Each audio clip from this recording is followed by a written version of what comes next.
All right, so we're diving into some pretty significant developments in U.S.-Taiwan trade, and frankly, pretty surprising stuff happening here. Yeah. Starting tomorrow, a huge chunk of what Taiwan usually sends over to the U.S. is basically going to be put on hold, like almost completely. And what's really interesting here is that this isn't coming from the governments, this is actually coming from the U.S. companies themselves. Right.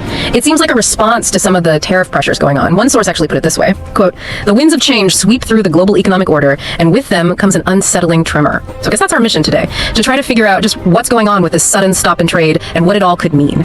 Yeah, and I think right off the bat, the thing that jumps out is just how proactive these U.S. companies are being. Right. Instead of just letting things keep flowing and maybe those tariffs just racking up, they're choosing to just hit pause. And the source we're looking at, it says this suspension, it's going to stay in place until these companies in the U.S. figure out how to handle what it calls equivalent tariffs.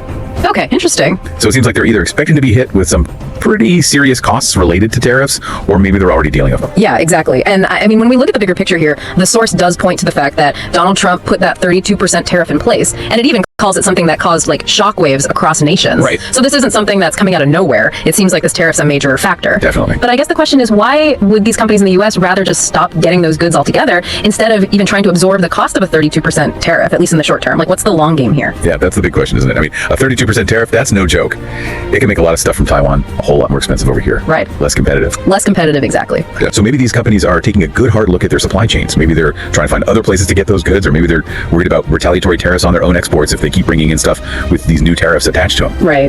That term, equivalent tariffs, it seems like they're really concerned about things escalating even further, tit for tat and all that. Makes sense. And the source really emphasizes that Taiwan's a major player here, especially when it comes to tech. They call it a burgeoning hub of technological exports.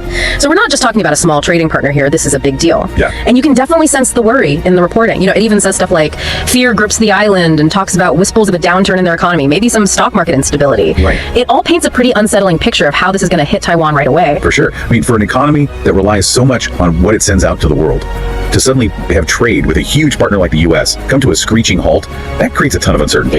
Yeah. The businesses in Taiwan that depend on this trade, they're facing some immediate problems.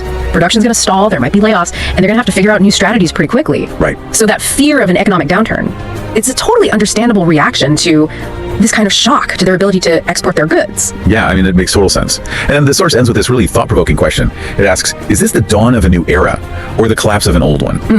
Really gets you thinking about the long-term implications. Absolutely. We're not just talking about a little bump in the road for trade here. Right. It feels like it could actually signal some fundamental changes in the relationship between the U.S. and Taiwan, Yeah. and maybe even in global trade overall. Yeah, the situation really makes you think about how fragile things are when it comes to global trade, especially when these big tariffs get thrown into the mix. Exactly. It raises some questions about how resilient those supply chains really are, and how quickly established trade flows can be messed up by policy changes. Right. And the big question mark is what the long-term consequences are going to be for both Taiwan and the U.S., and who knows, maybe other countries that are tied into this whole thing too. So I guess the big takeaway here is that we're seeing a major disruption in U.S.-Taiwan trade that's going to hit really soon. It's driven by how U.S. companies are reacting to those tariff pressures, especially that big 32% tariff. And it's definitely making people in Taiwan nervous about their economic future, and it's throwing a lot of uncertainty into the whole picture of international trade. Yeah, it really highlights how much power international trade policies have and how quickly they can impact individual economies and the whole global landscape. It shows you how fast and dramatically things can change in established trade relationships just because of changes in tariffs. For sure. And it makes you wonder, since the global economy is so interconnected, what kind of ripple effects are we going to see from this sudden shift in trade beyond just Taiwan and the U.S.? Yeah. What other industries or even other countries might feel the effects of this kind of economic tremor? Definitely something to think about. Definitely. Well, that's a lot to unpack and a lot to keep an eye on. Thanks for breaking it down. My pleasure. Always interesting to dig into this stuff. Until next time. See you then.